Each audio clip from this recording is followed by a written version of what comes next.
दोस्तों mobile phone हम सभी लोग यूज करते हैं और जैसा कि आप सभी जानते हैं कि इंटरनेट के बिना मोबाइल फोन बिल्कुल डब्बा जैसा लगता है। तो मोबाइल में इंटरनेट चलाने के लिए सिम कार्ड की जरूरत पड़ती है और आपको याद होगा कि एक जमाना था जब सिम कार्ड काफी बड़ा हुआ करता था। उसके बाद उसको कट करके मिनी बनाया गया, फिर उसको भी कट करके माइक्रो बनाया गया और आखिर में उसको भी कट करके नैनो बनाया गया। अब इससे ज्यादा छोटा नहीं हो सकता था, इसलिए सिम कार्ड को ही गायब कर दिया गया।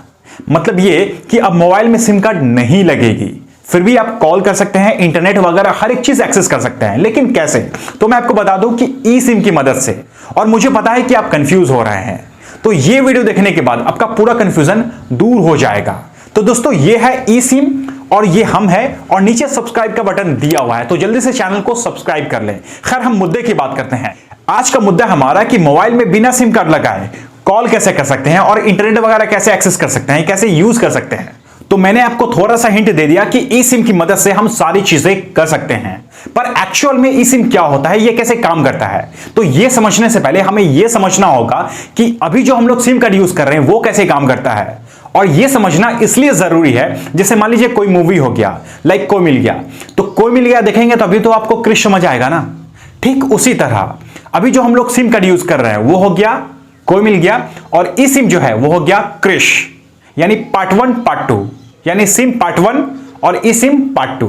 दोस्तों हम लोग जो सिम कार्ड यूज करते हैं, क्या आपको पता है कि उसका फुल फॉर्म क्या होता है? तो मैं आपको बता दूं कि उसका full form subscriber identity module होता है।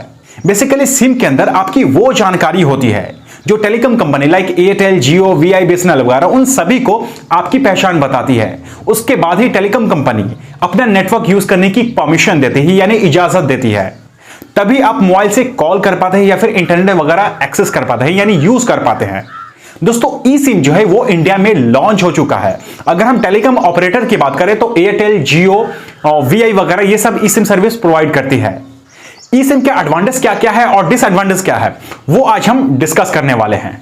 तो अब जरा गौर करें, जैसे आपको कोई सिम कार्ड खरीदना होता है, चाहे वो किसी भी कंपनी का हो, तो ऐसे में आप क्या करते हैं कि उस कंपनी के स्टोर में या फिर किसी मार्केट में चले जाते हैं और सिम कार्ड आप लेते हैं। फिर उस सिम कार्ड की एक्टिवेशन होती है, यानी चालू होती है। फिर आपके पास फिजिकल सिम चला आता है।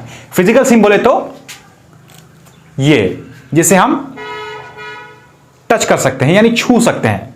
लेकिन ई सिम जो है, पहले हम ई सिम का फुल फॉर्म समझ लेते हैं।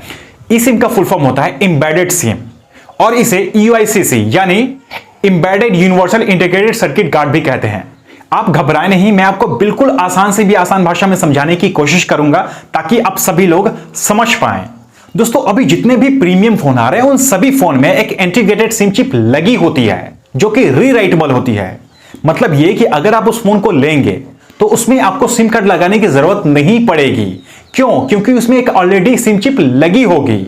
और बात रही रीराइटेबल की, तो रीराइटेबल को आप ऐसे समझ सकते हैं जैसे कोई टेलीकॉम कंपनी है लाइक एयरटेल, जियो, वीआई वगैरह, कोई भी कंपनी हो, तो उन सभी कंपनी में आप इजीली स्विच कर सकते हैं। लाइक अगर आप एयरटेल की सर्विस यूज करना चाहते हैं, कॉल, एसएमएस, इंटरनेट वगैरह, तो आप एयरटेल की सर्विस यूज कर सकते हैं। अगर आप जियो का करना चाहते हैं तो जियो का भी कर सकते हैं। आप जिस भी कंपनी का ई सिम सर्विस यूज करना चाहते हैं आप इजिली कर सकते हैं, बशर्ते वो कंपनी ई सिम सर्विस प्रोवाइड करती हो।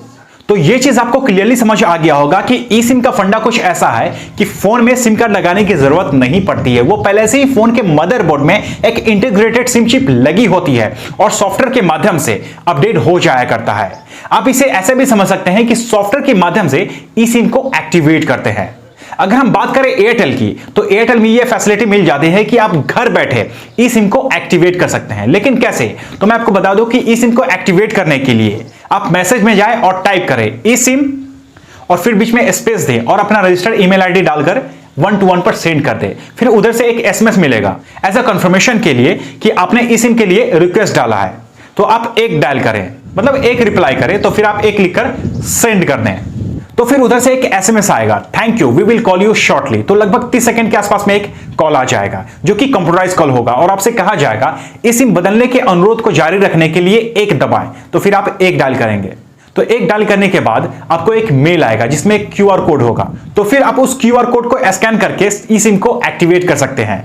अगर हम बात करें ई सिम के एडवांटेज की, तो जैसे अभी हम जो भी नॉर्मली सिम कार्ड यूज करते हैं वो टूटने या खोने का डर रहता है, बट ई सिम में ऐसा बिल्कुल भी नहीं है। और फ्यूचर जो है ई सिम का ही होने वाला है, स्मार्टफोन से लेकर सिंपल सेट तक। सभी फोन में आपको eSIM ही देखने को मिलेगी। और कई बार क्या होता है कि फोन में नेटवर्क आता ही नहीं है, तो ऐसे में हम क्या करते हैं कि सिम कार्ड को मोबाइल से बाहर निकालते हैं और ऐसे हम क्लीन कर लेते हैं और फिर लगा देते हैं, तो सिम कार्ड काम करने लग जाता है। लेकिन एक दफा क्या हुआ कि सिम कार्ड काम ही नहीं कर रहा था, मतलब क्लीन करने के बाद भी काम नहीं कर रहा था। तो मैंने क्या किया था पता है, एक गिलास पानी लिया और फिर सिम कार्ड को इसमें डाल दिया और फिर 10 सेकेंड के लिए इसको छोड़ दिया और फिर सिम कार्ड को निकालकर, मतलब पानी से बाहर निकालकर उसको अच्छे से कॉटन से क्लीन किया, साफ किया और फिर स्मार्टफोन में लगाया, तो वो प्रॉपर वे में काम करने लगा। खैर, मेरे कहने का तात्पर्य यह है कि आपको इस में ये सब करने की जरूरत नहीं पड़ेगी। अगर हम बात करें डिसएडवांटेज की, तो डिसएडवांटेज उन लोगों के लिए है जो बार बार फोन बदलते रहते हैं। हालांकि मेरे भी कुछ फ्रेंड्स हैं जो लगभग 3-4 महीने में फोन बदलते रहते हैं, तो उन लोगों को एक्टिवेशन में थोड़ी सी प्रॉब्लम होगी, क्योंकि अभी जो हम लोग सिम कार्ड यूज कर रहे हैं, हम जितनी बार चाहे फोन में लगा सकते हैं या फिर निकाल सकते हैं। मान लीजिए आपका फोन कहीं बंद हो गया और आपको अर्जेंटली कॉल करना है, इमरजेंसी में किसी को कॉल करना है, तो आप क्या करते हैं कि सिम कार्ड निकाल के किसी दूसरे के फोन में लगा के आप कॉल कर लेते हैं। बट इस सिम में ऐसा बिल्कुल भी नहीं है, आप इस सिम में ऐसा नहीं कर सकते हैं। इस सिम एक्टिवेशन के लिए आपको टेलीकॉम कंपनी के स्टोर में जाना होगा, फिर वहां पे आपको इस सिम एक्टिवेट होगा, या फिर अगर आप एयरटेल यूजर है तो आप घर बैठे खुद से एक्टिवेट कर सकते हैं। तो आपका कॉन्सेप्ट क्लियर हो गया होगा कि ई सिम जो है वो फोन में नहीं लगता है, वो एक इलेक्ट्रॉनिक सिम होता है जो कि फोन के मदरबोर्ड में एक इंटीग्रेटेड सिम चिप लगी होती है और सॉफ्टवेयर के माध्यम से उस ई सिम को एक्टिवेट किया जाता है। तो उम्मीद करता हूं दोस्तों ई सिम से रिलेटेड आपके सारे डाउट्स क्लियर हो गए होंगे। अगर अभी भी कोई डाउट है तो आप मुझे कमेंट करके जरूर बताएं, मैं जल्द से जल्द उस डाउट को क्लियर करने की कोशिश करूंगा। अगर आपको यह वीडियो अच्छी लगी हो तो इसे लाइक करें, अपने दोस्तों के साथ शेयर करें। मैं मिलता हूं अगली वीडियो में, तब तक के लिए जय हिंद, जय भारत।